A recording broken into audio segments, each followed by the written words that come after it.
Have you heard the phrase, learn to be the best version of yourself? Or maybe somebody said about somebody else, right now he's living his best life, or he's the best version of himself.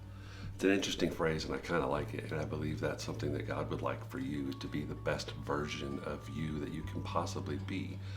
And it turns out that God has a pretty good plan for that. It turns out that God, who created you, knows how to make you into the best version of you. And he long has known this, and the tricks of the trade have long been revealed to us in his scriptures. He has set aside some things for us to do and not do.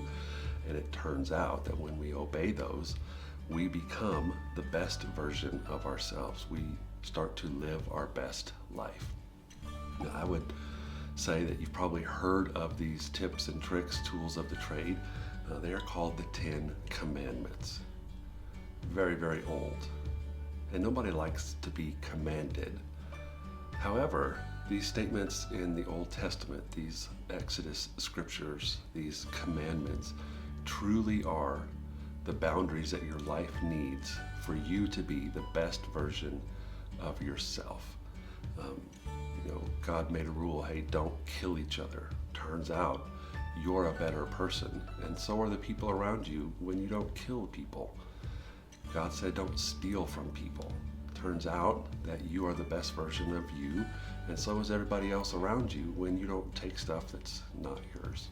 And one of the commandments that gets overlooked a lot, especially in our busy world, is this command where God said you have 6 days to do your work, but the 7th day is a special day.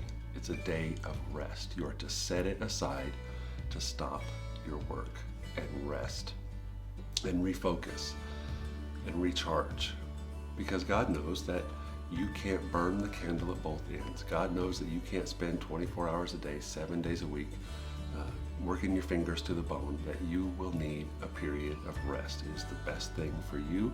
It will help you be the best version of you. And if you need an example, you can use the example of, God's Son, Jesus. When he was here on earth, he often took time to go off by himself and rest. There's a famous story where in the book of Matthew, Jesus has just fed 5,000 men, probably some women and children there too. So he has done this miracle and he's fed thousands and thousands of people. And he's just kind of wore out. And in Matthew 14:23, Matthew tells us that once he was done feeding all those people and teaching them, that he went off by himself to pray and to rest. Why? Because he had more work to do the next day.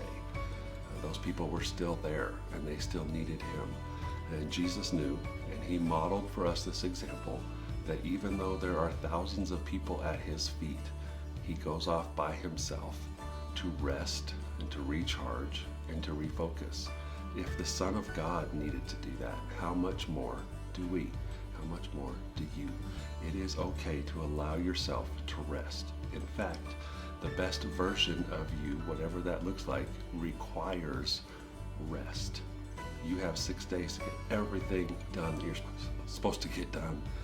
But that 7th day, whatever that is for you, is supposed to be a day of rest where you take a break and recharge.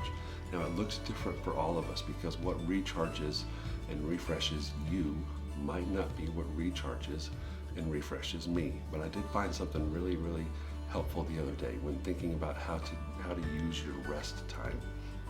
And this man's advice was, if you spend your week working with your hands, you might find it helpful to spend a day of rest using your brain, learning something new, engaging in some thinking activity, reading, or resting your hands. Or the opposite.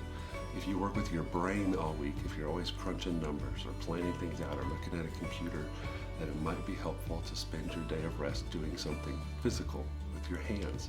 I think that's a really good bit of advice, to just find what it is for you, your unique gifts, callings, your unique experiences and personality. Find what it is for you that recharges you, and allow yourself, give yourself permission to do that at least once a week for the purpose of recharging and refocusing, so that the people around you have the best version of you.